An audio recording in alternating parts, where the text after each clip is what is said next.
చర్చికి వెళ్తూ ఉంటాం. ఒక 10 సంవత్సరాలు అయినా కానీ చర్చికి వెళ్తాం, వాక్యం వింటాం, వచ్చేస్తూ ఉంటాం. అంతవరకే మన బాధ్యత, అంతవరకే మనం అలా నడుచుకుంటా చాలా సంఘాలు అలా కాపాడుతూనే ఉంటాయి. సమాజంలో జరిగే చర్చిల్లో కానీ సంఘ విశ్వాసులు కానీ చాలామంది చాలా రకాలుగా ఉంటా ఉన్నారు. దాని గురించి ఈ వీడియో అనమాట, షార్ట్ వీడియో.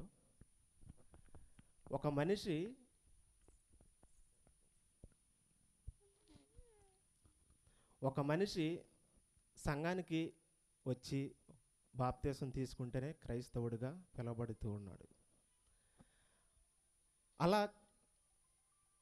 ఒకవేళ అలా పిలువబడకపోతే, ఒకవేళ బాప్తీసం తీసుకోకపోతే పరిస్థితి ఎలా ఉంటుంది అన్నది వీడియో, షార్ట్ వీడియో, ఒక 10 నిమిషాలే ఉంటుంది. చాలామంది చర్చికి వస్తారు, వచ్చిన తర్వాత బాప్తీసం తీసుకోండి అంటే పాస్టర్ గారు తీసుకుందామండి వెనకడుగు వేస్తూ ఉంటారు, దాన్ని వాయిదా వేస్తూ ఉంటారు. అలా వేస్తే దానికి ఒక వచ్చే పరిణామం ఏంటి, అలా దాన్ని పొడిగించుకుంటూ వెళ్తే దానికి వచ్చే వెనకమాల పరిణామం ఏంటి అన్నదానికే ఈ యొక్క చిన్న షార్ట్ వీడియో. దానికి వాయిదాలు వేస్తే